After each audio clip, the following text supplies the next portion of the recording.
House of Wisdom. Ah, the sweet sound of patriotism and the smell of deception. Welcome, dear viewers, to our journey through the grand tapestry of lies that have led America, and others, into wars. Buckle up, because this ride is going to be as bumpy as a politician's promise. Right in the ocean. I could hear the splash in the water. It was rough sight, yeah.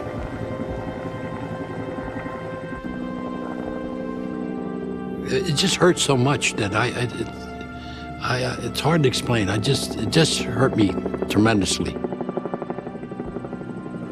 If you let your mind think about being buried at sea, it's a very, very cold,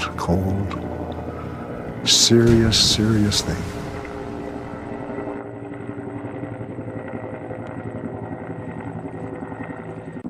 Is that why you're selling peace? I'm selling peace, but nobody buy. Let's start with President James K. Polk. In 1846, Polk told Congress that Mexican forces had attacked American troops on American soil. He promised this war would bring peace and security to our borders. Spoiler alert, it was more about grabbing land than keeping us safe. But hey, why let facts get in the way of a good land grab? Polk's lie gave us the Mexican-American War, and a hefty chunk of land. And what did it cost? Oh, just about 13,000 American lives and a few $1 million. But who's counting? Especially when we got California out of it. Totally worth it, right?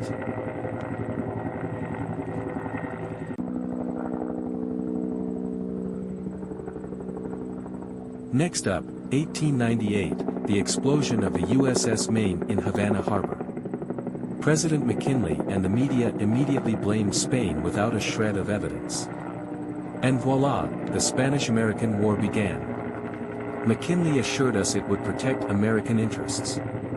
Well, we got Puerto Rico, Guam, and the Philippines. Oh, and it only cost around 400,000 Filipino lives and a mere $250 million from the US Treasury. But hey, remember the Maine, just don't remember to check the facts.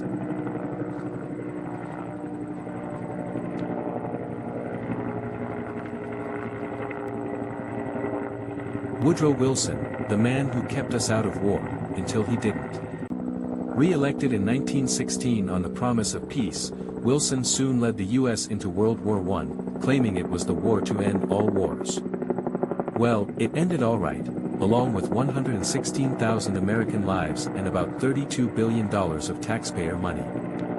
Oh, and it didn't really make the world safe for democracy. But who needs democracy when you can have endless war debt instead? Westward movement was like a great tidal wave. Then, of course, we have Manifest Destiny, the grand myth that America was an empty land, just waiting for European settlers to claim it. The only problem? There were already millions of indigenous people living there, but who cares, right? This little lie sparked centuries of war, displacement, and genocide.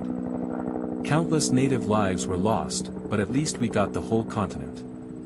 And today, the same colonial myth replays in Palestine, a land without a people for a people without a land. Ah, the irony. Billions of US tax dollars now flow to Israel's military, all to support their defensive operations, while Palestinians lose their homes, their land, and their lives. But let's not get bogged down in those pesky details.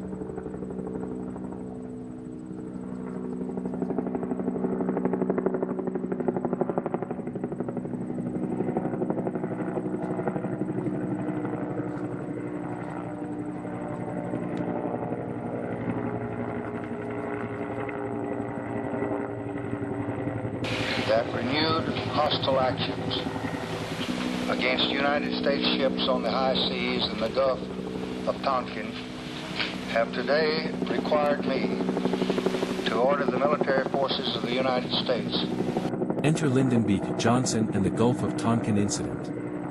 Johnson claimed North Vietnamese forces attacked U.S. ships unprovoked, and what followed was the Vietnam War, a delightful quagmire that cost over 58,000 American lives and more than $1 trillion when you factor in the long-term effects. And Southeast Asia didn't exactly get the peace and stability we were promised. But, at least we got the Pentagon Papers to show us just how creative the government can get with its lies. At this hour, American and coalition forces are in the early stages of military operations to disarm Iraq, to free its people, and to defend the world from grave danger. And who could forget George W. Bush and the infamous weapons of mass destruction?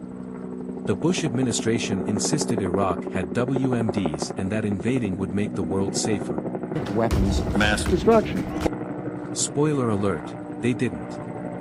What we did get was a war that cost over 4,500 American lives, hundreds of thousands of Iraqi lives, and oh yeah, around $2 trillion of taxpayer money. But at least we spread democracy, or did we?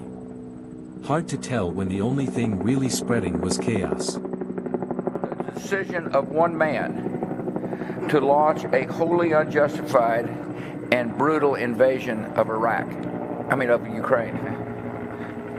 Iraq. Anyway. Mr. Bush, when are you going to apologize for the million Iraqis that are dead because you lied? You lied about weapons of mass destruction. You lied about connections to 9/11. You lied about Iraq being a threat. You sent me to Iraq. You sent me to Iraq in 2003. My friends are dead. Joshua Castile. You killed people. You lied. You lied about WMD. A million Iraqis are dead because you lied. My friends are dead because you lied. You need to apologize. Yes, the US military. Always the busy bees, tirelessly working to protect our freedoms, while we're being spoon-fed tales of bringing democracy to the world. The US is out there with its hammer and nails, building chaos wherever it sees fit. Yemen, bombed. Syria, funded rebel groups.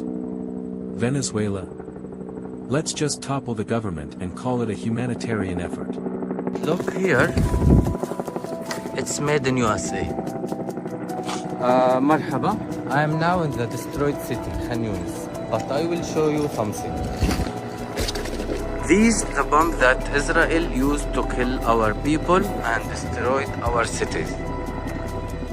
But look here, it's made in USA. So again, USA participated directly in this genocide. We will not forgive and we will not forget. And don't forget about those sanctions, because nothing says freedom like cutting off food and medicine to the most vulnerable populations. But don't worry, folks, it's all for the greater good. After all, someone's got to keep the military-industrial complex well-fed, even if it means millions of innocent people suffer for it. Who needs peace when you've got profits? So, that is the land of unconfirmed. Yes, we came, we saw, he died. And here we are today. The latest scare is Iran's nuclear ambitions. Politicians and pundits are already prepping us for another possible conflict, promising that action will bring peace and security. Deja vu, anyone? Meanwhile, billions more US dollars flow to support military operations in the Middle East and regular folks. Well, we just get to sit back and watch the bill climb while our infrastructure crumbles and healthcare costs soar. But hey, there's always money for war. There's an old saying in Tennessee, I know it's in Texas, probably in Tennessee, that says, fool me once, shame on you.